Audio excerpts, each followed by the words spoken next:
नमस्कार। आज के इस वीडियो में हम पोस्ट ऑफिस गाइड भाग 1 के महत्वपूर्ण टॉपिक डिलीवरी ऑफ मेल्स, डाक वस्तुओं का वितरण, इस टॉपिक को हम आसान भाषा में और समझने योग्य वाक्यों में समझेंगे। यह टॉपिक पोस्टमैन मेल गार्ड और पीएएसए इन दोनों परीक्षाओं के लिए उपयोगी होगा।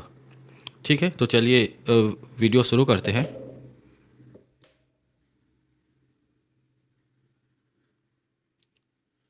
सबसे पहले हम अभी इस तरीके से डिटेल अध्ययन करेंगे, डिटेल से समझेंगे। फिर जब ये वाला पीडीएफ ख़त्म हो जाएगा, ये वाला सेक्शन जब ख़त्म हो जाएगा तो इस डिटेल सेक्शन के अंत में आपको हम पढ़ाएंगे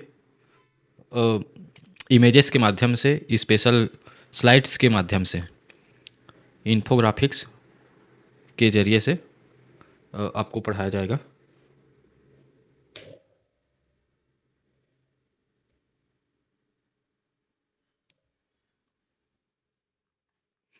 ये है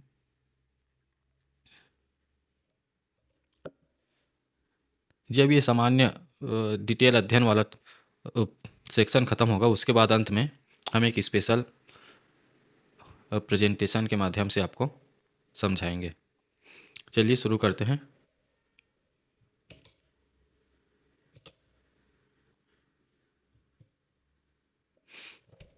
डाक वस्तुओं का वितरण, ये वाला चैप्टर पोस्टमैन लोगों के लिए सबसे ज़्यादा महत्वपूर्ण होने वाला है, क्योंकि इस चैप्टर को पढ़ने से वह परीक्षा में अच्छा प्रदर्शन तो कर ही पाएंगे, साथ ही साथ वह अपने कार्य क्षेत्र में भी उनको अच्छी तरह से अपने कार्यशैली का, कार्य क्षेत्र का अच्छे तरीके से ज्ञान हो जाएगा, जिससे उनके अंदर आत्मविश्वास बढ़ेगा।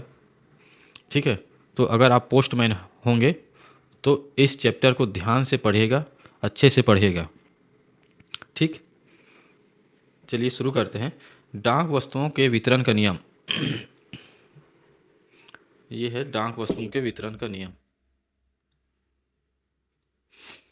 भारतीय डाक विभाग ने डाक वस्तुओं के वितरण के लिए स्पष्ट और व्यवस्थित नियम बनाए हैं, है ना, ताकि हर पत्र, पार्सल या बीमाकृत वस्तु सही व्यक्ति तक सुरक्षित रूप से पहुंचे।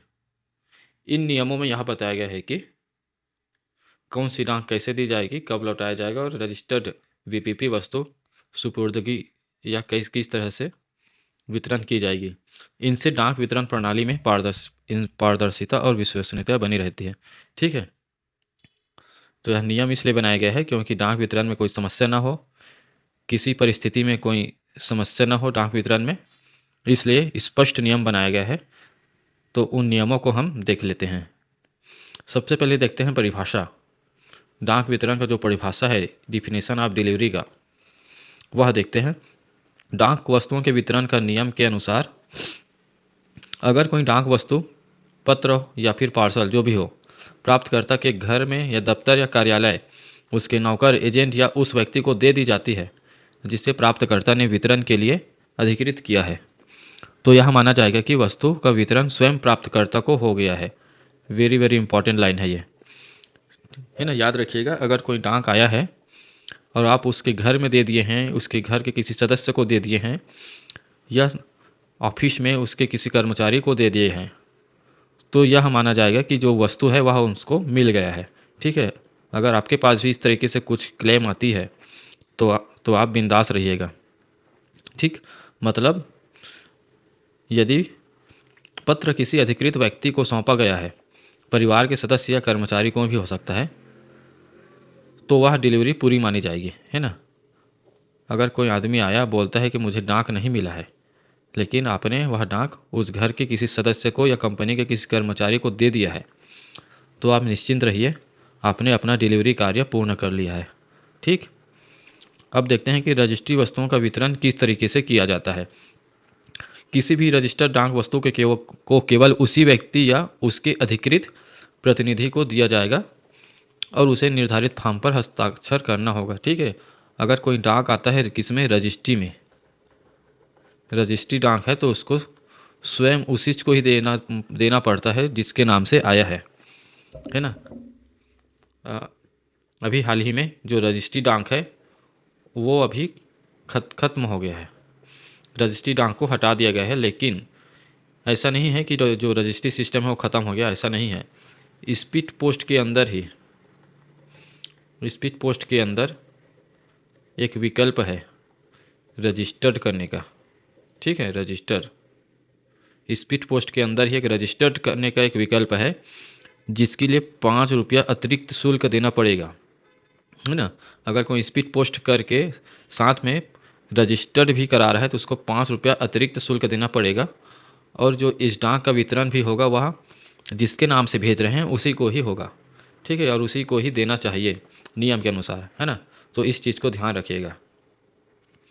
पोस्टमैन उस रसीद को प्रस्तुत करेगा और प्राप्तकर्ता से उस पर हस्ताक्षर लेकर, ठीक है, ये तो आप सभी जानते हैं कि कोई भी रजिस्टर्ड वस्तु रहता है उसको क्या करते हैं, एक स्लिप पर हम साइन कराते हैं और साइन कराने के बाद वस्तु देते हैं, है ना। साइन कराने के बाद ही देना है, साइन के बाद। ठीक, यानी बिना हस्ताक्षर के कोई भी रजिस्टर्ड वस्तु नहीं देना है, इस बात को ध्यान रखिएगा। क्या होता है कभी कभी जब बीच में जाते हैं डिलीवरी के लिए, तो जिसका नाम का डाक आया है वो आदमी पहले डाक देख लेता है हाथ में लेकर, और कभी कभी क्या करता है कि वह साइन करने से ही मना भी कर देता है। तो ऐसे स्थिति आने नहीं देना है, पहले साइन ले लेना है तभी वस्तु सौंपना है ना। अब देखते हैं रजिस्टर्ड वस्तु लेने से इनकार करना। यदि कोई प्राप्तकर्ता रजिस्टर्ड वस्तु लेने से मना करता है कि नहीं, इसको नहीं लेना है, तो उसे रोकने के लिए लिखित आवेदन देता है। यदि वो मना कर देता है या फिर उसे रोकने के लिए लिखित आवेदन देता है तो ऐसी वस्तु 7 दिन तक रखी जाएगी, है ना। अगर कोई प्राप्तकर्ता जो है डाक नहीं लेना चाहता, लेकिन वो उसको वापस भी नहीं करवाना चाहता, वह बोलता है कि इसको बाद में ले जाऊंगा, बाद में लेने आऊँगा, तो ऐसी स्थिति में उसको एक लिखित आवेदन देना होगा। अगर लिखित आवेदन देगा तो उसको 7 दिन तक रखना पड़ेगा पोस्ट ऑफिस में। ठीक, यदि उस अवधि में वह व्यक्ति वस्तु नहीं लेता तो उसे भेजने वाले को वापस कर दिया जाएगा। क्या कर दिया जाएगा, आरटीएस, रिटर्न टू सेंडर कर दिया जाएगा। और क्या रिमार्क लिखेंगे, लेने से इनकार, रिफ्यूज्ड रिमार्क के साथ उसको वापस कर दिया जाएगा, है ना। अगर वह लिखित आवेदन नहीं देगा, एक चीज़ और ध्यान रखिएगा कि अगर वह लिखित आवेदन नहीं देगा, है ना, लिखित आवेदन अगर नहीं दे रहा है तो उसको वही दिन ही वापस करना है, वही दिन, सेम डे, है ना। कंपनियों को रजिस्ट्री डाक देने की विशेष प्रक्रिया। कंपनियां, संस्था या फिर जहां पास बल्क में डाक आता है उनको डाक देने की क्या प्रक्रिया है वो देखते हैं। जब कोई संस्था, कंपनी बड़ी संख्या में रजिस्टर्ड डाक प्राप्त करती है, बड़ी संख्या में मतलब होता है बल्क में, है ना, बल्क में रजिस्टर्ड डाक प्राप्त करते हैं तो उन सभी वस्तुओं की एक विशेष सूची तैयार की जाती है। डाक वस्तुएं उस सूची के साथ कंपनी को प्रस्तुत की जाती है। कंपनी उस सूची पर हस्ताक्षर करती है। कंपनी का कोई अधिकारी, अधिकृत व्यक्ति उस सूची पर हस्ताक्षर करती है और सूची की एक प्रति डाकघर को लौटा देती है। ऐसी वस्तुओं के लिए अलग अलग रसीदें नहीं बनाई जाती है ना, इसको याद रखिएगा।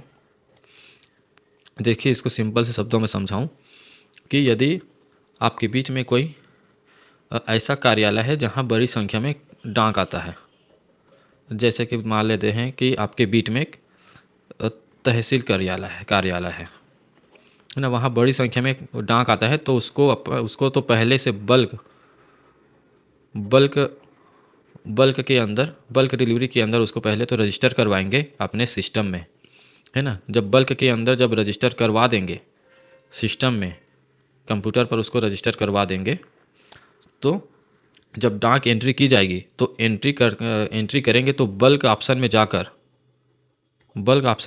एंट्री करेंगे, उस कंपनी का या उस तहसील ऑफिस का नाम वहाँ पास दिखाई देगा, है ना। तो उस तहसील ऑफिस के नाम पर एक बल्क सूची बनाएंगे, है ना। जैसे ही कंपनी तहसील ऑफिस का वहाँ पे नाम सिलेक्ट करेंगे और आर्टिकल एंट्री करेंगे तो एक अलग से सूची बन जाती है तहसील ऑफिस के लिए। और जब एंट्री करने के बाद जो डिलीवरी स्लिप जो प्रिंट करेंगे उसको 2 प्रति में डिलीवरी स्लिप प्रिंट करेंगे। एक प्रति जो है पोस्ट ऑफिस के पास रहेगा है ना। और एक प्रति जो है वो तहसील ऑफिस को दे दिया जाएगा। ठीक है, इसके लिए अलग अलग रसीदें नहीं बनाई जाएगी, एक ही ठो रहेगा और एक ही जगह साइन करेंगे वो। ठीक, अब देखते हैं कि पर्दा नसीन महिला के नाम पर डाक वस्तुओं का वितरण किस तरीके से किया जाता है। पर्दा नसीन महिला यानी कि जो ऐसे महिलाएं जो अपने चेहरा ढकी हुई रहती है, चेहरा ढकी है वही है पर्दा नसीन महिला। ठीक है, यदि रजिस्टर्ड या बीमाकृत वस्तु किसी पर्दा नसीन महिला को भेजी गई है और उसे उसका कोई अधिकृत एजेंट नहीं है, तो वितरण से पहले क्या करना है। देखिए, अगर इस तरीके से स्थिति है, यदि कोई डाक जो है इस पर्दा वाली महिला के नाम से आई है और इसने कोई अपना अधिकृत व्यक्ति भी नियुक्त नहीं किया है पहले से, है ना, तो उसको उसको वितरण करने से पहले क्या क्या किया जाएगा कि डाकिया जो है पोस्टमैन को उस महिला की पहचान किसी विश्वसनीय व्यक्ति से करानी होगी, है ना। तो डाकिया क्या करेगा, कोई आसपास में अगर कोई व्यक्ति होगा उसको कहेगा कि देखिए भाई, आप इस महिला को जानते हैं, है ना। तो जब डाकिया इस बात से संतुष्ट हो जाए कि जो डाक आया है वह उसी महिला की है, तो वह क्या करेगा, उस व्यक्ति को पहचान के प्रमाण पर हस्ताक्षर या अंगूठा निशान देना होगा, है ना। तो क्या होगा, तो जिससे वह परिचित जो व्यक्ति रहेगा, जिससे उसकी पहचान करा रहा है ना, उस व्यक्ति का वहाँ पास साइन लेगा। ठीक है, किसका, व्यक्ति का साइन लेगा, महिला का साइन नहीं, व्यक्ति का साइन लेगा। ठीक है, मतलब पहचान की पुष्टि के बाद ही वस्तु दिया जाएगा, इसको याद रखिएगा, है ना। पर्दा नसीन महिला में जो साइन करेंगे वह महिला साइन नहीं करेंगी, महिला साइन नहीं, साइन करेंगे पहचान करने वाले कोई व्यक्ति या फिर कोई गवाह जिस। ठीक है, इसको याद रखिएगा। अगला देखते हैं कि मृत व्यक्ति को जो संबोधित डाक वस्तु आया है, मृत व्यक्ति के नाम से जो डाक वस्तु आया है उसका क्या करेंगे।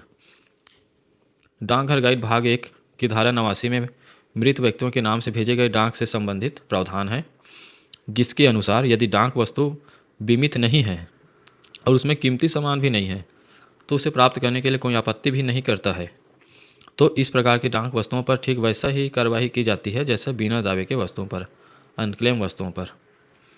ठीक है, ऐसे वस्तुओं को किसे वितरण करना है या नहीं, इस हेतु पोस्ट मास्टर को प्राधिकृत किया गया है, वे अपना विवेक से काम लेंगे।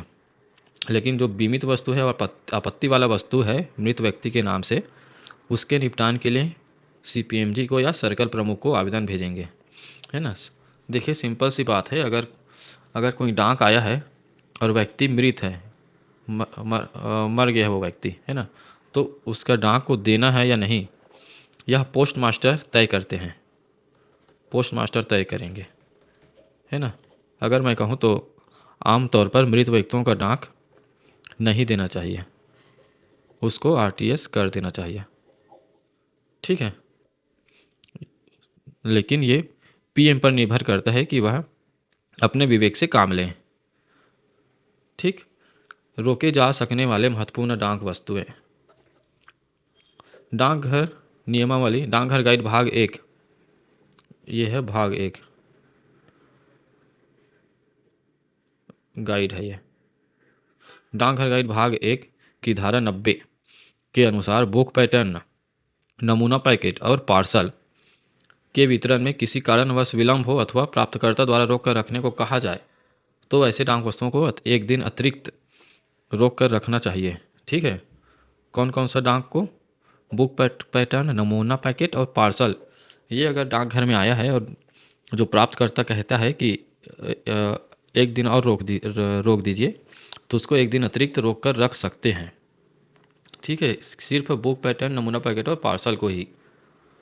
ठीक, मतलब 7 दिन होने के बाद एक दिन अतिरिक्त, टोटल 8 दिन रख सकते हैं, जब ये प्राप्तकर्ता बोलेगा तब, है ना। अब देखते हैं कि क्षतिग्रस्त रजिस्टर्ड पत्र या पार्सल का वितरण। क्षतिग्रस्त रजिस्टर्ड पत्र या पार्सल का वितरण, डिलीवरी ऑफ डैमेज आर्टिकल्स। जो क्षतिग्रस्त पत्र है या पार्सल है उसका वितरण कैसे करना है। यदि कोई रजिस्टर्ड पत्र या पार्सल टूटा फूटा स्थिति में आता है ना, कोई रजिस्टर्ड पत्र हो गया, लेटर हो गया या पार्सल डैमेज स्थिति में डाकघर में आता है तो क्या करता है, डाकघर का जो पीएम पोस्ट मास्टर होते हैं वो प्राप्तकर्ता को एक सूचना भेजता है ना। प्राप्तकर्ता को क्या भेजेंगे, एक सूचना भेजेंगे कि आपका पार्सल फटा हुआ है ना। आप 7 दिन तक, अगर वह घरेलू डाक है, डोमेस्टिक डाक है, वह इंटरनेशनल डाक नहीं है, तो उसको कहा जाएगा कि आप 7 दिन के अंदर उस वस्तु को आकर देख लें और छुड़ा लें। अगर विदेशी डाक हो, अंतर्देशीय डाक हो, तो उसको 15 दिन के अंदर आकर उस डाक को छुड़वाना होगा। स्वयं आ सकता है या अपने एजेंट के माध्यम से डाकघर आ सकता है और वस्तु प्राप्त कर सकता है। अगर ऐसा नहीं करेगा तो वो आरटीएस रिटर्न टू सेंडर कर दिया जाएगा। वितरण से पहले वस्तु की जांच की जाती है और पोस्ट मास्टर के सामने ही दी जाती है। जब वो आएगा ले जाने के लिए, तो उस वस्तु की जांच करके, है ना, पोस्ट मास्टर के सामने उस वस्तु की जांच करके उसको वितरण कर दी जाती है। इसी प्रकार है पार्सलों का वितरण और रखने की अवधि। 10 किलो तक के पार्सल केवल एक बार वितरण के लिए भेजे जाते हैं। ये सबसे इम्पॉर्टेंट चीज़ है, पोस्टमैनों के लिए ये जानना बहुत ज़रूरी है ना। नहीं तो कई बार क्या होता है कि भारी पार्सल आ जाता है डाकघर में, और जब हम बोलते हैं कस्टमर को कि आपका पार्सल भारी है, तो वो उन पर दबाव बनाता है उस पार्सल को लाने के लिए। क्योंकि अगर पोस्टमैन को नियम पता नहीं रहता तो वह उसको डिलीवरी के लिए ले भी जाता है और उसको डिलीवर कर भी देता है। लेकिन ऐसा नहीं है। ऐसा करना एक खुद की जान जोखिम में रखना, जोखिम में डालने के बराबर है ना। तो ऐसा नहीं करना है। अगर कोई पार्सल 10 किलो तक आता है तो उसको क्या होता है कि एक बार वितरण के लिए भेजे जाते हैं। 10 किलो तक, 10 किलो से नीचे है ना, 10 किलो तक की जो पार्सल है उसको एक बार वितरण के लिए ले जाना है। यदि पहली बार प्राप्तकर्ता नहीं मिला तो पार्सल क्या करता है, डाकघर वापस लाया जाता है और उसको सूचना दे दिया जाता है प्राप्तकर्ता को। इसके बाद प्राप्तकर्ता को सूचना दे दी जाती है कि वह स्वयं या अपने अधिकृत एजेंट के माध्यम से 7 दिन के भीतर आकर पार्सल ले जाए, है ना। अगर कोई पार्सल आया है 10 किलो से नीचे तो उसको लेकर जाएंगे होम डिलीवरी के लिए, है ना। अगर वह नहीं मिलता घर पर तो उस व्यक्ति को बता देंगे कि आप आइए, डाकघर आइए और 7 दिनों के भीतर अपना पार्सल ले जाइएगा। ठीक, यदि 7 दिन में पार्सल नहीं लिए गए तो उसे दावा नहीं, अनक्लेम रिटर्न रिमार्क के साथ उसको वापस कर दिया जाएगा, अनक्लेम कर दिया जाएगा, अनक्लेम रिमार्क देंगे। ठीक है। भारी पार्सल 10 किलो से अधिक हमेशा डाकघर की खिड़की पर ही दिए जाते हैं। ये सबसे महत्वपूर्ण चीज़ है पोस्टमैन साथियों के लिए। तो आज से इस बात को ध्यान रखिएगा कि जब कोई भी भारी पार्सल आए जो 10 किलो से अधिक है, उसको आपको डिलीवरी के लिए नहीं ले जाना है। कस्टमर को बुलाना है यहाँ, चाहे कस्टमर कितना भी आप पर दबाव डाले, आपको ऐसा नहीं करना है। डाकघर की खिड़की पर ही उसको वितरण करना है नियम के अनुसार, है ना। बीमाकृत वस्तुओं का वितरण। अब देखते हैं कि जो इंश्योर्ड आर्टिकल है उसका वितरण किस तरीके से किया जाता है। जिन बीमाकृत डाक वस्तुओं का मूल्य 500 से कम है ना, जो बीमाकृत वस्तु है और 500 से कम है, उनका वितरण सामान्य तरीके से किया जाता है। 500 रुपये तक का जो वैल्यू है इंश्योर्ड आर्टिकल है, उसको सामान्य तरीके से डिलीवर किया जाएगा।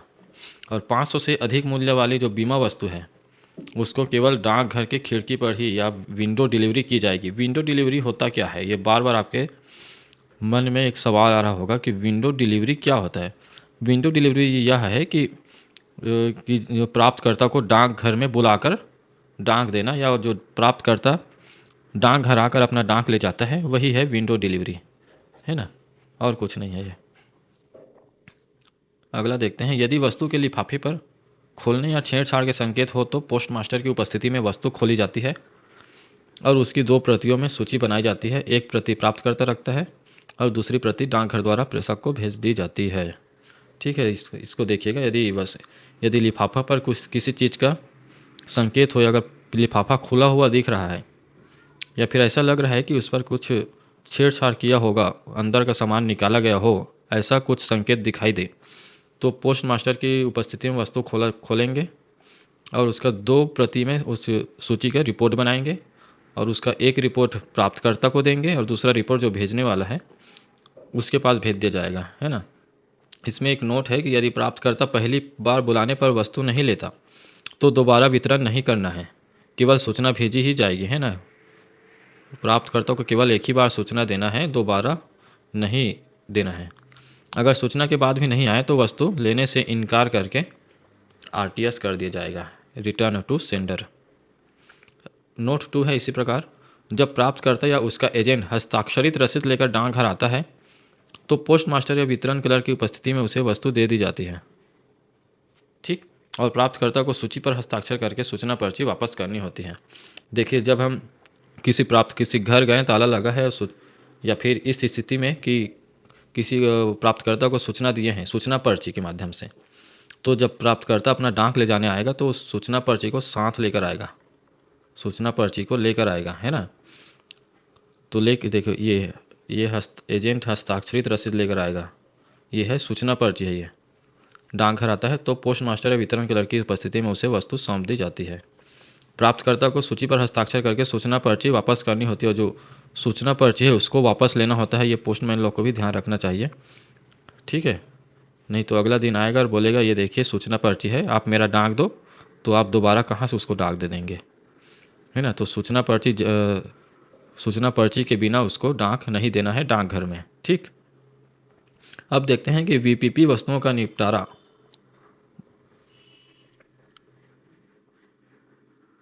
वीपीपी वस्तुओं का निपटारा, delivery of value payable articles. मूल्य देय वस्तु वीपीपी वैल्यू पेएबल पोस्ट वह होती है जिसमें भेजने वाले ने यह निर्धारित किया होता है कि प्राप्तकर्ता को वस्तु मिलने पर कुछ राशि डाकघर को चुकानी है जो बाद में भेजने वाले को दी जाती है ना। वीपीपी का मतलब होता है एक सीओडी के ही बराबर होते हैं, ठीक। वितरण के नियम देख लेते हैं, ठीक है। वीपीपी नहीं समझे, सीओडी होता है जो कैश ऑन डिलीवरी। जब हम किसी को सामान देते हैं तो उसको सामान के बदले अगर पैसे लेने के लिए वीपीपी भेजा गया है तो कितने रुपये का वीपीपी है उतना रुपया प्राप्तकर्ता से लेंगे और उसको ईएमओ के माध्यम से सेंडर को पैसे भेज देंगे, ठीक है। अब देखते हैं कि वितरण का क्या नियम, वीपीपी वितरण का नियम, है ना। वीपीपी वितरण का नियम, 100 से अधिक मूल्य की वस्तु हो तो क्या क्या होगा। प्राप्तकर्ता को डाकघर से सूचना भेजी जाती है कि उसकी वीपीपी आ गई है ना। ये 100 से ज़्यादा का अगर वीपीपी है तो उसको विंडो डिलीवरी करना है। 100 से ज़्यादा हो तो उसको डिलीवरी के लिए नहीं ले जाना है, उसको विंडो डिलीवरी करना है डाकघर बुलाकर। वह डाकघर जाकर राशि नकद में चुकाता है, रसीद पर हस्ताक्षर करता है, तब उसे वस्तु दी जाती है। इसी प्रकार जो अगर वीपीपी आई है वह 100 रुपये से कम है तो उसको पोस्टमैन द्वारा घर में जाकर दी जाती है, ठीक है। पोस्टमैन उस राशि को वसूल कर प्राप्तकर्ता या उसके अधिकृत एजेंट से हस्ताक्षर लेता है, ठीक। इसी प्रकार जो तीसरा जो नियम है वीपीपी संबंधित वह यह है कि 25 रुपये से अधिक मूल्य की वस्तु यदि ग्राम डाकिया या एजेंट द्वारा दी जा रही है तो वह केवल डाकघर पर ही दी जाएगी, घर पर नहीं। अगर जीडीएस ऑफिस है तो मैक्सिमम कितने का वीपीपी, मैक्सिमम 25 रुपये का वीपीपी। अगर पोस्टमैन वाला ऑफिस है, पोस्टमैन लोग को है 100 रुपये तक का वीपीपी डिलीवरी करने का अधिकार है, उससे ज़्यादा है तो डाकघर में, ठीक है। यदि मूल्य 20 से अधिक और डाकघर के काउंटर से दी जानी है तो भुगतान नकद या चेक दोनों से किया जा सकता है। अगर 20 से ज़्यादा रुपये का वीपीपी है, 20 रुपये से ज़्यादा का वीपीपी है तो वह कैश भी कर सकता है और चेक से भी कर सकता है, ठीक है। अगला देखते हैं कि सीमा शुल्क, कस्टम ड्यूटी वाली वस्तुओं का वितरण कैसे करना है। विदेश से आई डाक वस्तुओं पर यदि सीमा शुल्क लगता है और यह शुल्क 50 रुपये से अधिक है तो ऐसी वस्तु केवल डाकघर की खिड़की पर दी जाएगी, है ना। अगर क्या होता है कि कभी कभी विदेश से जब डाक आता है तो कभी कभी सीमा शुल्क वहाँ जमा नहीं किया जाता है, तो डाकघर ऐसे सीमा शुल्क को वसूलने के लिए भी अगर यह शुल्क 50 से अधिक है तो ऐसी वस्तुओं को डाकघर पर ही दिया जाएगा। डाकघर से वह कस्टमर आके ले जाएगा वह प्राप्तकर्ता डाकघर से आकर ले जाएगा। प्रेसिडेंसी और प्रथम श्रेणी के डाकघरों में यह सीमा 100 रुपया तय की गई है ना। अगर प्रेसिडेंसी डाकघर है या प्रथम श्रेणी का जो डाकघर है, वहाँ सीमा शुल्क जो लिमिट है वह 100 रुपये तक के सीमा शुल्क को डाकघर से ले सकते हैं। शुल्क का भुगतान नगद या चेक दोनों से किया जा सकता है। ठीक, नगद या फिर चेक दोनों से कर सकते हैं सीमा शुल्क का भुगतान को। अब देखते हैं कि दुर्भावना से भेजी गई डाक वस्तुएं। यदि किसी वस्तु जो कि अदत्त है, अनपेड वस्तु है, जिसे हम बैरंग भी बोलते हैं, बैरन, ठीक है। यदि कोई बैरन वस्तु को जानबूझकर किसी व्यक्ति को परेशान करने, अपमानित करने या नुकसान पहुंचाने के उद्देश्य से भेजा गया है और यह साबित हो जाए कि वस्तु दुर्भावनापूर्ण है, तो क्या होगा। देखिए, अगर कोई आदमी ने बिना टिकट लगाए किसी के नाम डाक भेज दिया, जिसमें उसको धमकी दी गई हो या कुछ भी गाली गलौज वगैरह लिखा हो या उसको अपमानित करने के लिए कुछ लिखा हो, तो ऐसे डाक वस्तुओं पर क्या होता है कि डाक विभाग के वरिष्ठ अधिकारी उस वस्तु पर लगने वाला जो डाक शुल्क है उसको माफ़ कर देते हैं। ठीक है। अगर कोई बैरन लेटर है, किसी को परेशान करने के लिए उसको भेज रहा है, लेकिन बैरन लेटर को लेने के लिए क्या लगता है, पैसा देना पड़ेगा। किसको? प्राप्तकर्ता को। जो डाक ले रहा है उसको पैसा देना पड़ेगा। बकाया जो डाक है, बकाया डाक शुल्क है, टिकट जितने का टिकट लगता है उसका डबल। अगर 5 रुपया का लिफाफा लगा रहता, 5 रुपये का टिकट लगा रहता है, तो प्राप्तकर्ता देगा 10 रुपया। ठीक है। तो जो बैरन डाक है, प्राप्तकर्ता देगा 10 रुपया, चूँकि वह इसको परेशान करने के लिए भेज रहा है ना। तो क्या होगा, तो ऐसा शुल्क को माफ़ कर दिया जाता है। और उसका भी लिमिट है कि जो डाकघर अधीक्षक या प्रथम श्रेणी के पोस्ट मास्टर हैं, वह 10 रुपये तक के बैरन डाक को माफ़ कर देते हैं। 10 रुपये तक के बैरन डाक, है ना। और जो सर्कल प्रमुख को यह अधिकार है कि वह ऐसे मामलों में पूरा शुल्क माफ़ कर सकता है। ठीक है। अब देखते हैं कि गैर वितरण डाकघरों में बीमाकृत या मूल्यदेय वस्तुओं का वितरण। कोई गैर वितरण डाकघर, जिसको बोलते हैं non delivery post office, non delivery PO है, में बीमाकृत और मूल्यदेय वस्तुओं का वितरण कैसे किया जाएगा। यदि कोई पोस्ट ऑफिस जो है वो नॉन डिलीवरी है, वहाँ कोई पोस्टमैन वगैरह नहीं है ना, तो वहाँ का जो डिलीवरी करने के लिए क्या करते हैं उसको हम देखते हैं। कुछ डाकघर ऐसे होते हैं जहाँ नियमित पोस्टमैन द्वारा वितरण नहीं किया जाता, वहाँ पोस्टमैन ही नहीं रहता नॉन डिलीवरी में, है ना। तो जनता की सुविधा के लिए ऐसे डाकघरों को यह अधिकार दिया गया है कि वे बीमाकृत या मूल्यदेय वस्तुओं को अपने काउंटर या खिड़की से वितरित कर सके। कि अगर ऐसे डाकघरों में बीमा वस्तु आ गया है या वीपीपी वस्तु आ गया है, तो क्या करेंगे कि वह कस्टमर को या प्राप्तकर्ता को अपने डाकघर बुलाकर वह डाक उसको सौंप देंगे। ठीक। इन डाकघरों की सूची डाकघर गाइड भाग 3 में दी गई है। इसको नहीं देखना है, इम्पॉर्टेंट नहीं है वाला, है ना। अब देखते हैं कि मनी ऑर्डर का भुगतान किस तरीके से किया जाता है। सामान्य भुगतान प्रक्रिया क्या है कि जो पोस्टमैन है वह प्राप्तकर्ता के पते पर जाकर मनी ऑर्डर देता है ना। और प्राप्तकर्ता हस्ताक्षर करता है किस पे, मनी ऑर्डर जो फॉर्म होता है उस पर हस्ताक्षर करता है। ठीक।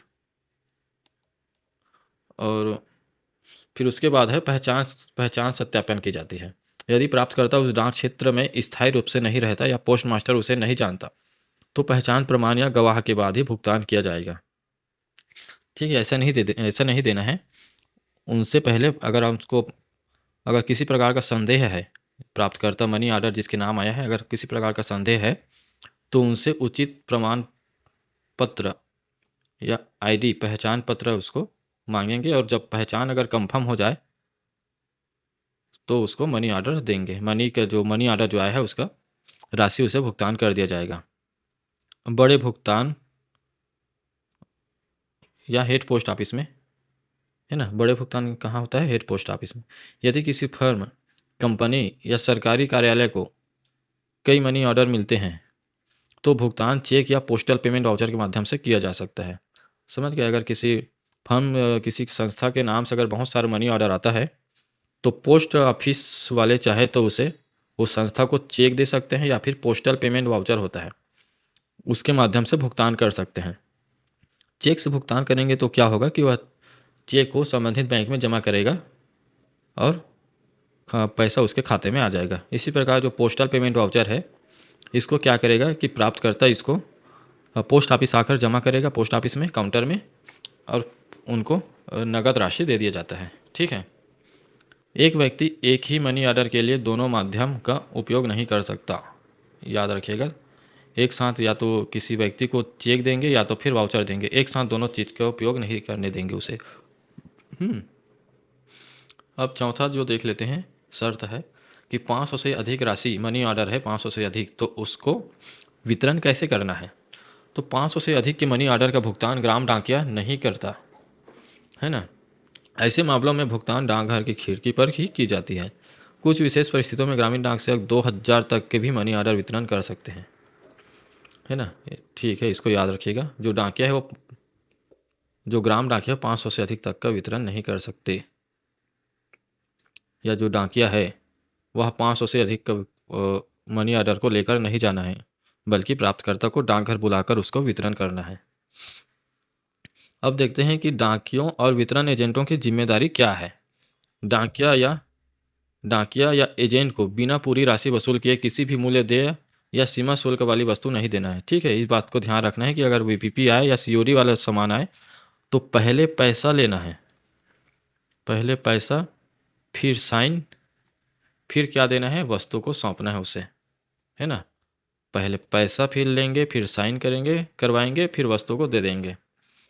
रजिस्टर्ड बीमाकृत या वीपीपी वस्तुएं भी बिना हस्ताक्षर रसीद के नहीं दी जा सकती। ठीक है, इसको हमने ऊपर पढ़ा था, बिना हस्ताक्षर के कोई वस्तु नहीं देना है। ऐसा करना नियमों का उल्लंघन होगा, ये इस नियम में स्पष्ट लिखा है, आप ऐसा गलती बिल्कुल नहीं कीजिएगा। अब देखते हैं कि ग्रामीण क्षेत्रों के छोटे डाकघरों में वितरण व्यवस्था कैसी होती है। जहां अलग से डाकिया या वितरण एजेंट नहीं होता, वहां पोस्ट मास्टर क्या करते हैं, स्वयं वितरण करता है ना। अगर किसी पोस्ट ऑफिस में, गांव वाले पोस्ट ऑफिस में अगर, या फिर कहीं के भी पोस्ट ऑफिस में हो, अगर वहाँ अगर वितरण एजेंट नहीं है, पोस्ट मास्टर नहीं है, वितरण एजेंट नहीं है, डाकिया नहीं है, तो पोस्ट मास्टर क्या करेंगे, स्वयं जाकर उसको वितरण करता है। वह प्राप्तकर्ता को डाकघर बुलाकर रजिस्ट्री, बीमाकृत और मनी ऑर्डर की वस्तुएं देता है, दे सकता है ना। तो गैर रजिस्टर्ड वस्तुएं वह अपनी जिम्मेदारी पर बांट सकता है। अगर कोई ऑर्डनरी लेटर आ जाए, ऑर्डनरी डाक आ जाए, तो वह अपनी जिम्मेदारी लेकर वह खुद भी बांट सकता है। कौन, पोस्ट मास्टर।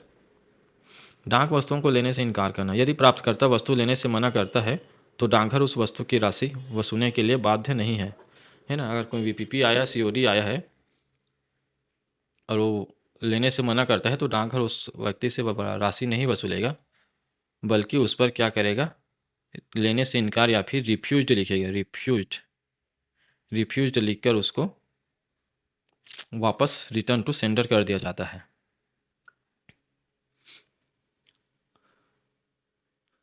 इसी प्रकार है प्रभार, डाक भर अदा करने का दायित्व। जब कोई व्यक्ति किसी ऐसे डाक वस्तु को प्राप्त करता है जिस पर डाकघर को कुछ शुल्क वसूलने हैं, तो उस व्यक्ति का यह कर्तव्य है कि वह राशि प्राप्ति से पहले अदा करे। ठीक है, ठीक है, समझ गए ना।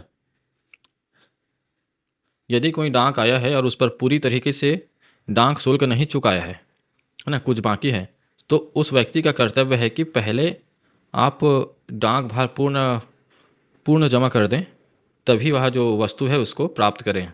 ठीक है, पूर्ण राशि देने पर ही उस वस्तु को दिया जाएगा। यदि वस्तु पर डाक या कोई अन्य शुल्क लिखा है तो डाकघर को वह रकम वस्तु खोलने से पहले ही दी जानी चाहिए। ठीक है, बिना पैसे दिए वस्तु देना नहीं है और ना ही खोलना है। अगर किसी को लगता है कि अधिक शुल्क लिया गया है तो वह संबंधित पोस्ट मास्टर के पास जाकर शिकायत कर सकता है। ठीक, डाकघर को देय प्रभार वसूल करने के उपाय। देखिए, अगर किसी डाक में बकाया राशि पेंडिंग है, डाक भर वसूलना है, तो उसके लिए डाकघर की क्या क्या जिम्मेदारी है, क्या क्या उपाय है, वह हम देख लेते हैं। अगर कोई व्यक्ति ऐसी वस्तु प्राप्त करता है जिस पर डाकघर का कोई शुल्क, कर या फिर सीमा शुल्क देय है, और वह व्यक्ति भुगतान करने से इनकार कर देता है तो क्या होगा? सोचे हैं आप? ऐसे स्थिति में क्या होगा? तो ऐसे स्थिति में सरकार ने स्पष्ट नियम बना रखा है कि डाकघर वह राशि वही प्रक्रिया अपनाकर वसूल करेगा जैसे सरकार अपना कोई बकाया टैक्स या जुर्माना वसूलती है। ठीक है, तो डाक शुल्क वसूलने का जो प्रक्रिया वही रहेगा जैसा सरकार जो वसूलती है ना, बकाया टैक्स या जुर्माना वसूलता है, वही प्रक्रिया अपनाकर वसूल करेगा। इसका प्रक्रिया थोड़ा पेचीदा है लेकिन संभव है ना। यदि भारत सरकार की ओर से नहीं भेजी गई है, यदि वस्तु भारत सरकार की ओर से नहीं भेजी गई है बल्कि सामान्य व्यक्ति द्वारा भेजी गई है, तो डाकघर को यह अधिकार है कि वह वस्तु को तब तक रोके रखे जब तक शुल्क का न भुगतान न हो जाए। अगर कोई वस्तु भेजा है, कोई व्यक्ति भेजा है वस्तु को अधूरा डाक देकर, या फिर डाक शुल्क दिया ही नहीं है, तो जब तक पैसा नहीं देगा तब तक उसको रोक के रखना है। ठीक, अगला देखते हैं कि रक्षा सेवा कर्मियों के लिए पत्र या डाक। यदि यह नियम सेना, नौसेना और वायुसेना के कर्मचारियों की डाक से संबंधित है ना। यदि कोई डाक वस्तु रक्षा सेवा की किसी यूनिट या संगठन के अधिकारी या सदस्य के नाम भेजी गई है तो वह केवल उसी व्यक्ति को दी जाएगी जिसे उस यूनिट के कमांडिंग ऑफिसर द्वारा अधिकृत किया गया है। ठीक है, डायरेक्ट उस आदमी को नहीं देंगे, किसको देंगे? कमांडिंग ऑफिसर द्वारा अधिकृत या फिर कमांडिंग ऑफिसर कार्यालय में दिया जाएगा, है ना। और ऐसी डाक वस्तु जिन पर डाक शुल्क भुगतान नहीं किया गया है, अनपेड है, उन्हें वितरण किए बिना प्रेषक को वापस कर दिया जाएगा। अगर कोई डाक है जो एपीएस के लिए डाला गया है, अनपेड आर्टिकल, तो उसको एपीओ तो उसको एपीओ तक जाएगा ही नहीं, वो वापस प्रेषक को वापस कर देंगे, है ना। सैन्य पत्र, मिलिट्री लेटर्स और ग्रीन लिफाफे विशेष श्रेणी में आते हैं, इसको याद रखिएगा। मिलिट्री लेटर्स जो है और ग्रीन लिफाफा, मिलिट्री लेटर से संबंधित है ये एक विशेष श्रेणी में आते हैं। इन पर डाक शुल्क पहले से माफ़ होता है।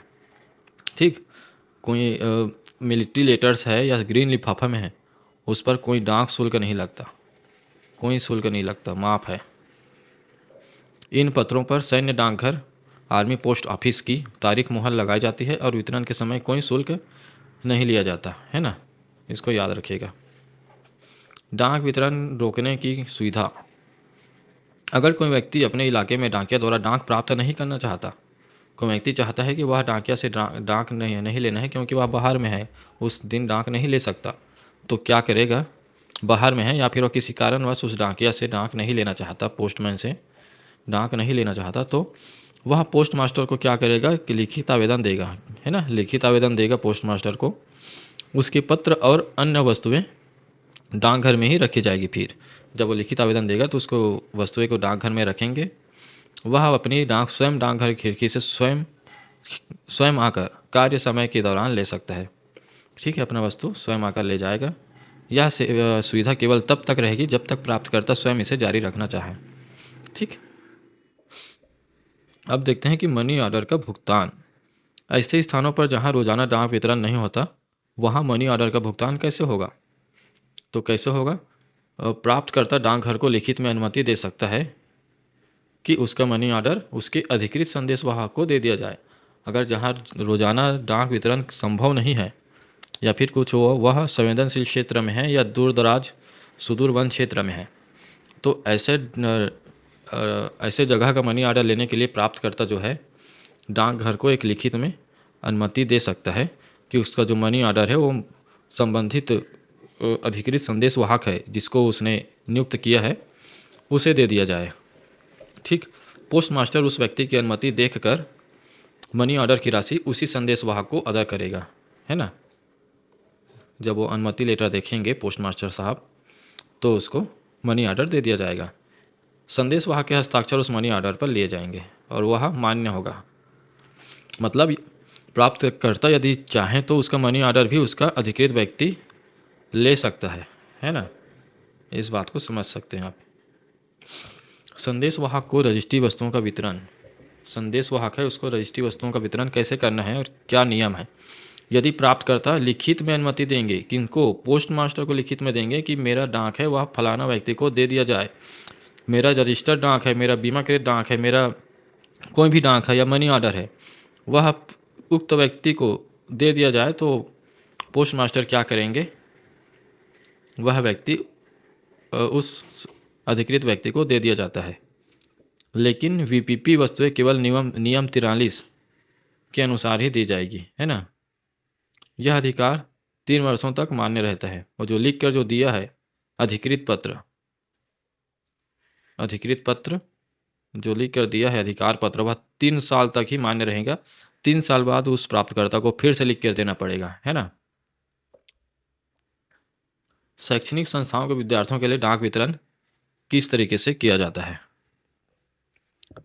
जैसे कि अगर कोई स्टूडेंट किसी कॉलेज में पढ़ता है और वह उस कॉलेज के पता पर डाक मंगाया है, तो उसका वितरण कैसा किया जाएगा, है ना। यदि किसी विद्यालय या कॉलेज में विद्यार्थियों को डाक भेजी जाती है, तो संस्था के अध्यक्ष या प्रिंसिपल की अनुमति से डाक वस्तुएं उनके अधिकृत प्रतिनिधि को दे दी जाती है।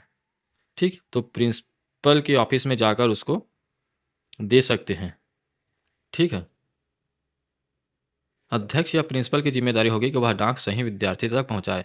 जब डाक प्रिंसिपल को दे दी जाएगी, तो वह सीधी सी बात है कि प्रिंसिपल की जिम्मेदारी है कि वह डाक उक्त व्यक्ति या उक्त विद्यार्थी तक पहुंचा दें।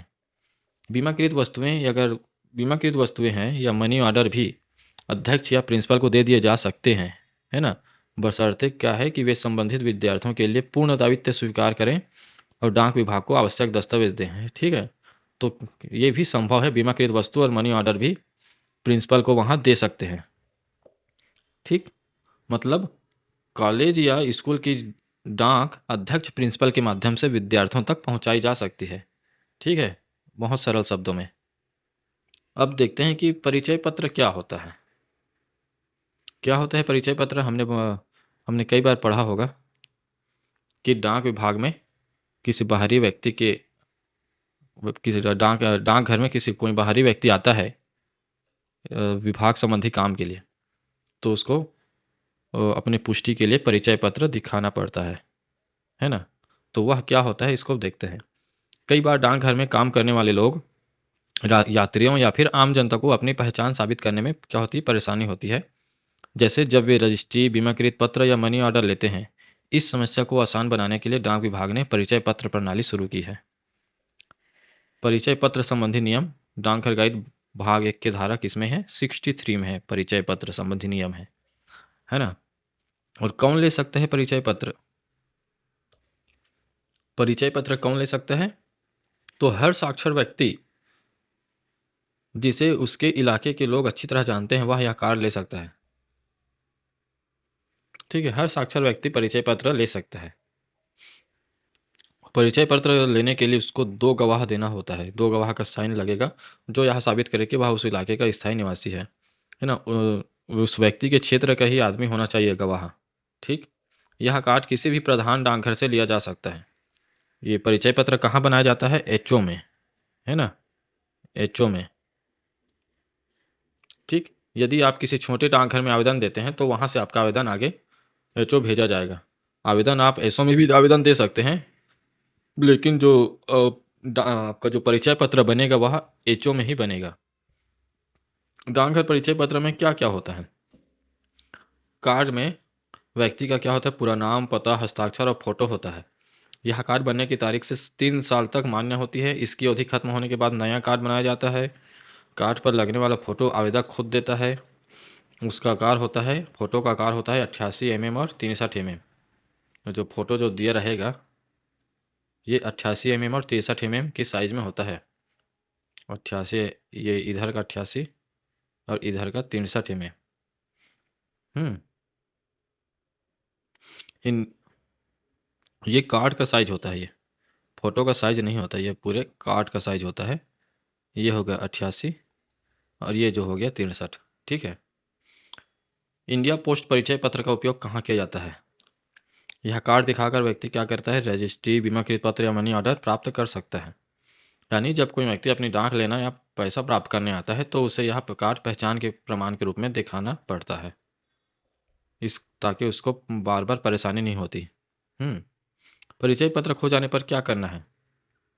अगर परिचय पत्र खो जाए तो धारक को एक लिखित घोषणा देनी होगी, जिसमें यह कहा जाएगा कि कार्ड का दुरुपयोग होने पर उसकी जो पूरी जिम्मेदारी उस स्वयं की होगी। यह डाकघर को एक लिखित घोषणा दिया जाएगा। साथ ही निर्धारित जो शुल्क है वह जमा किया जाएगा। इसके बाद डाकघर द्वारा नया परिचय पत्र जारी किया जाएगा, डुप्लीकेट आईडी। ठीक। अगर संक्षेप में देखें तो परिचय पत्र डाक विभाग की एक उपयोगी सुविधा है ना। अब देखते हैं कि ग्रामीण डाकिया व डाकघर की सेवाएं कौन कौन सी है। ग्रामीण डाकिया कौन कौन सी सेवाएं देता है? ग्रामीण डाकिया, तो ग्रामीण डाकिया सिर्फ चिट्ठी बांटने तक सीमित नहीं होता भाइयों। वह ये काम भी करता है, क्या क्या, बहुत सारा काम करता है ग्रामीण डाकिया जो है। वह डाक टिकट, लेखन सामग्री ये बेचता है ना, अपने पास रखा रहता है। पोस्टेज स्टाम्प रखा रहता है और कुछ फॉर्म वगैरह है, लेखन सामग्री है, उसको भी अपने पास रखा रहता है कुछ कुछ मात्रा में। साथ ही साथ मनी ऑर्डर का जो फॉर्म है उसको भी रखता है, रसीद, किस जमा पर्ची वगैरह वो भी अपने पास रखता है। रजिस्ट्री पत्र रखता है, पोस्ट कार्ड बुक भी अपने पास रखता है। रजिस्ट्री का जो रसीद है, पावती है, उसको भी अपने पास रखता है बेचने के लिए। गांव से भेजे जाने वाले पत्र इकट्ठा करता है। ठीक है, ये सभी सेवाएं देता है। डाकघर के फॉर्म कैसे मिलते हैं? डाकघर के फॉर्म कैसे मिलते हैं? डाक से जुड़े जरूरी फॉर्म डाकघर से मुफ्त में मिलते हैं, कि मुफ्त में। Very important, very important. ठीक है, इसको याद रखिएगा। डाकघर का जो भी फॉर्म है आपको मुफ्त में दिया जाएगा। जितनी ज़रूरत हो उतने फॉर्म दिए जाएंगे और मुफ्त में दिए जाएंगे। व्यापारिक संस्थाओं को ज़्यादा फॉर्म चाहिए हो तो सुविधा दी जाती है। ज़्यादा इस्तेमाल होने वाले फॉर्म की पुस्तिकाएँ प्रधान डाकघरों में नाम मात्र कीमत पर मिल जाती है। अगर कोई फॉर्म अगर बहुत ज़्यादा मात्रा में उपयोग होता है, कौन सा फॉर्म ज़्यादा उपयोग होता है? जैसे कि एक है एनपीआर। एनपीआर क्या होता है? किसी डाकघर का कोई अतिरिक्त कार्य कर दिया जाए बाहरी व्यक्ति द्वारा, जैसे कोई रिक्शा चालक हो गया, डाकघर का कोई सामान खरीद लेता है, सॉरी, घर का कोई सामान एक स्थान से दूसरे स्थान ले जाने के लिए अपने रिक्शा का प्रयोग करता है, तो वह रिक्शा चालक क्या करता है कि एक एनपीआर फॉर्म है उसको भर कर डाकघर काउंटर में जमा करता है, और जो जो भी इसका मजदूरी है, जो भी चालक का खर्चा है, वह दे दिया जाता है। तो एनपीआर फॉर्म आपको उनको डाकघर में नहीं मिलता, बल्कि बहुत कम कीमत पर, यह निःशुल्क नहीं मिलता, बल्कि बहुत कम कीमत पर ये डाकघर में या फिर बाहर के कोई भी स्टेशनरी दुकान में ये मिल जाता है। ठीक है, तो यही है कि बहुत नाम मात्र कीमत पर मिलती है कुछ कुछ ज़्यादा इस्तेमाल होने वाली फार्म। ठीक। इसी प्रकार है रजिस्ट्री की रसीद वाले फार्म 50-50 के बंडल में मिलते हैं। रजिस्ट्री रसीद वाले फार्म कितने में? 50-50 के बंडल में होते हैं। ठीक। कौन सी सेवा डाक कर्मचारी से नहीं मांग सकते? वह यह है कि आपके पत्र पार्सल पर टिकट चिपकाए, आप उसको नहीं बोलेंगे कि वह आपके पत्र पर या पार्सल पर टिकट चिपका दो करके। कोई जनता आपको नहीं बोल सकती। अगर बोल भी रही है तो आप उसको मना कर देंगे कि ये मेरा काम नहीं है टिकट चिपकाने का। ठीक है, वह जो जिसका डाक है वही टिकट चिपकाएगा और डाकघर में लाकर दे देगा बुकिंग के लिए। टिकट लगाना भेजने वाले की जिम्मेदारी है ना। अगला देखते हैं। तो ये तो रही डाक वितरण से संबंधित महत्वपूर्ण जानकारियाँ। उम्मीद है आप सभी को अच्छे से समझ आ गया होगा। तो चलिए अब इस वीडियो के अंत में एक प्रश्नोत्तरी देख लेते हैं, ताकि आप अभी जो पढ़े हैं वह आप कितना समझे हैं यह आपको पता चल जाएगा। ठीक। प्रश्नोत्तरी है। पहला प्रश्न, डाक वस्तु का वितरण कब पूर्ण माना जाता है? कब पूर्ण माना जाएगा? अहं, उहुं। जब वस्तु प्राप्तकर्ता या उसके अधिकृत व्यक्ति को दे दी जाए तो पूर्ण माना जाएगा। रजिस्टर्ड डाक वस्तु किसे दी जाती है? प्रतिनिधि को। रजिस्टर्ड वस्तु देते समय क्या अनिवार्य है? अंगूठा या हस्ताक्षर। यदि प्राप्तकर्ता रजिस्टर्ड वस्तु लेने से मना कर दे तो वह कितने दिन डाकघर में रखी जाएगी? अगर वस्तु लेने से मना कर दिया, तुरंत मना कर दिया, तो उसको उसी दिन वापस कर दिया जाएगा। कंपनियों को बड़ी संख्या में रजिस्टर्ड डाक कैसे दी जाती है? स्पेशल सूची से, जिसको बोलते हैं बल्क मेल लिस्ट। हाँ। अब देखते हैं कि पर्दा नशीन महिला को रजिस्टर्ड या बीमाकृत वस्तु देने से पहले क्या आवश्यक है? विश्वसनीय व्यक्ति द्वारा उसकी पहचान की जानी चाहिए। रजिस्टर्ड क्षतिग्रस्त रजिस्टर्ड पार्सल के वितरण से पहले क्या किया जाता है? पोस्ट मास्टर की उपस्थिति में जांच किया जाता है। घरेलू क्षतिग्रस्त डाक वस्तु लेने के लिए डाकघर को कितने दिन समय दिया जाता है? 7 दिन।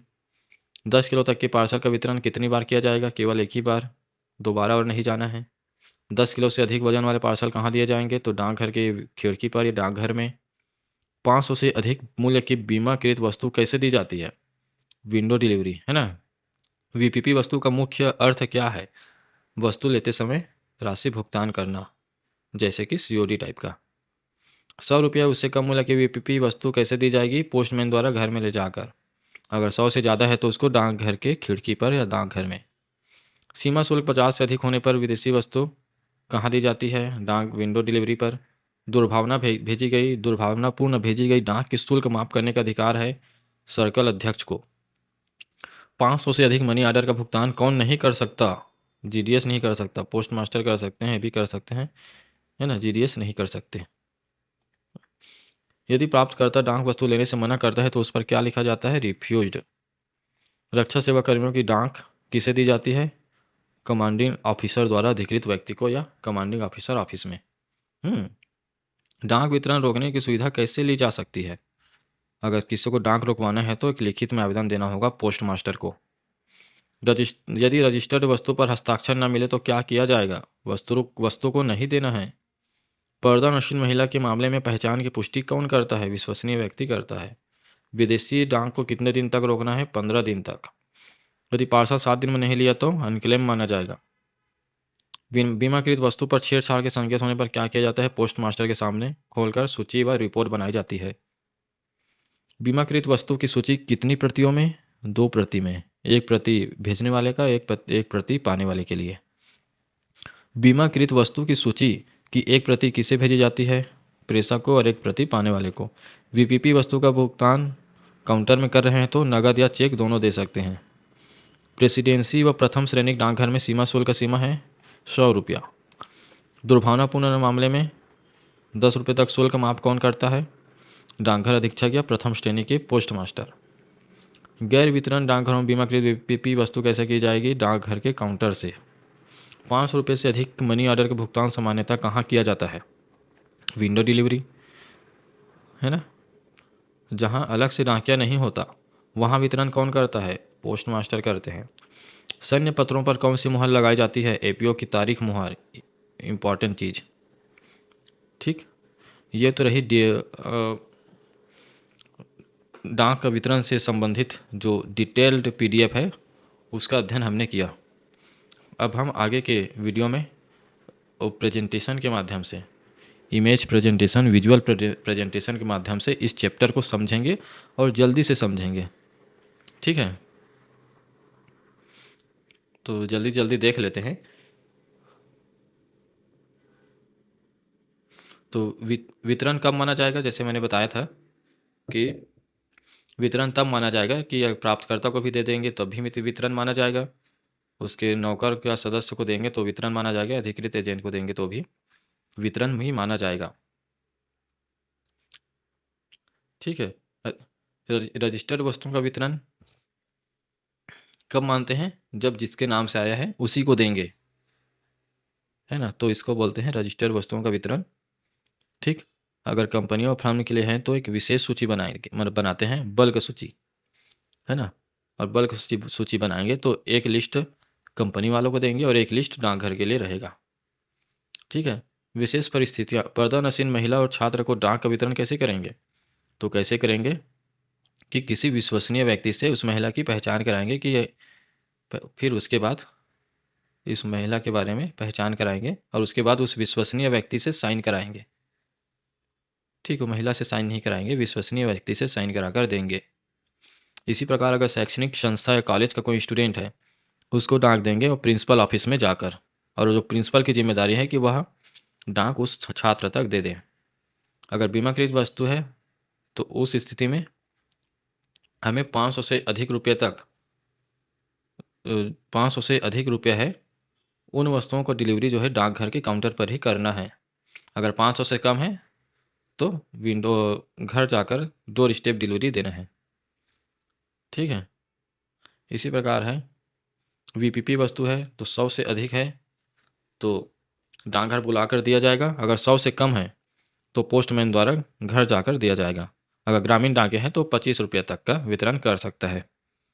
ठीक, अगर 25 रुपये से अधिक है तो वह डाकघर पर बुलाकर दिया जाएगा। सीमा शुल्क और प्रभार। भुगतान पहले, है ना, सीमा शुल्क और प्रभार कैसा होगा कि भुगतान पहले, वस्तु खोलने से पहले जमा शुल्क अनिवार्य, वस्तु खोलने से पहले शुल्क जमा करना अनिवार्य है ना। पहले पैसा लिया जाएगा, फिर उसके बाद वस्तु खोलने दिया जाएगा। अगर भुगतान से इनकार करता है तो उसको सरकारी बकाया मानकर वसूला जाएगा।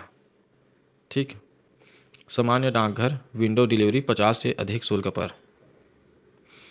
विंडो डिलीवरी, जो सीमा शुल्क वाला जो विंडो डिलीवरी है वो 50 रुपये से अधिक का अगर सीमा शुल्क लगा है तो उसको विंडो डिलीवरी किया जाएगा। और वही अगर प्रेसिडेंसी डाकघर में आया है तो वह 100 रुपये से अधिक है तो विंडो डिलीवरी, और 100 तक का है तो ऐसे डिलीवरी करना है नॉर्मल। मनी ऑर्डर का भुगतान,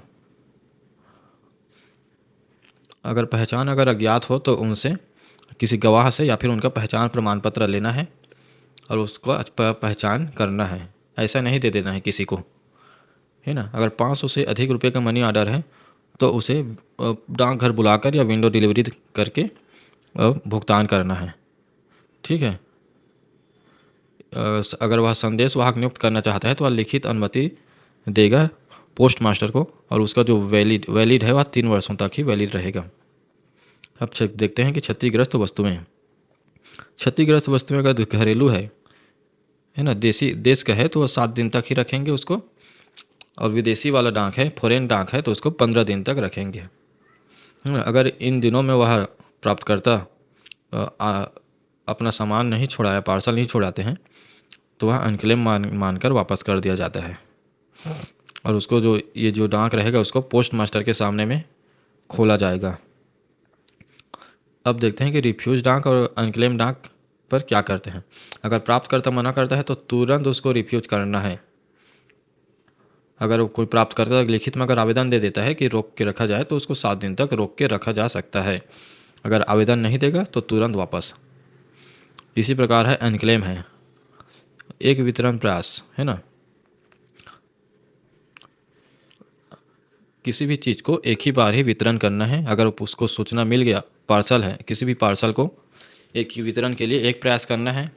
अगर वितरण नहीं होता तो प्राप्तकर्ता को सूचना देते हैं, और सूचना देने के बाद वापस डाक को डाकघर ला लेते हैं और 7 दिन तक उसको रोक के रखते हैं। 7 दिन बाद भी अगर डाक नहीं ले जाते हैं तो उसको अनक्लेम मानकर वापस कर दिया जाता है। अब मृतक और दुर्भावनापूर्ण डाक को देख लेते हैं। मृतक के नाम डाक आया तो पोस्ट मास्टर का चाहे तो उसको दे भी सकता है, नहीं तो वापस कर सकता है। अधिकतर केस में वापस हो जाता है। ठीक है, बीमित या विवादित डाक जो रहता है उसको सर्कल प्रमुख का निर्णय के लिए उसको आवेदन देते हैं।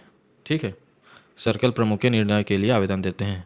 इस तरह से अगर बीमित डाक है, विवादित डाक है और मृत व्यक्ति के नाम से आया है तो सर्कल प्रमुख को आवेदन लिखेंगे। इसी प्रकार किसी को परेशान करने के उद्देश्य से डाक भेज रहा है तो अधीक्षक उसको चाहे तो उसका जो बैरन डाक है उसको 10 रुपये तक का माफ़ कर सकता है, और सर्कल प्रमुख है वो पूरा शुल्क माफ़ कर सकते हैं। इसी प्रकार देखें तो रक्षा सेवा कर्मियों की जो डाक है उस डाक कहाँ जाएगा, वो कमांडिंग ऑफिसर के पते पर जाएगा, है ना। और जो कमांडिंग ऑफिसर की जिम्मेदारी है कि वो डाक उस संबंधित कर्मियों तक पहुँचा दें। अगर ग्रीन लिफाफा या सैन्य पत्र में आता है, यह हो गया ग्रीन लिफाफा, है ना। तो ग्रीन लिफाफा या सैन्य पत्र में अगर कोई डाक आता है जिसका भुगतान नहीं हुआ रहता है, या फिर अधूरा भुगतान है, या फिर भुगतान है ही नहीं, तो ऐसा डाक के लिए कोई अतिरिक्त शुल्क नहीं लिया जाएगा और उसको वितरण कर दिया जाता है। ठीक है, इनके लिए डाक शुल्क माफ़ है। यदि कोई अदत्त वस्तुएं एपीओ के पता पर भेजा गया है तो उसको बिना प्रयास के, बिना डिलीवरी किए उसको तुरंत वापस कर दिया जाता है। इसी प्रकार है डाकघर परिचय पत्र, देख लेते हैं एक बार। इसका उद्देश्य क्या है कि बार बार गवाह की ज़रूरत खत्म करना, है ना, और डाकघर में अपना पहचान साबित करना। ठीक, जारीकर्ता कौन है, एचओ।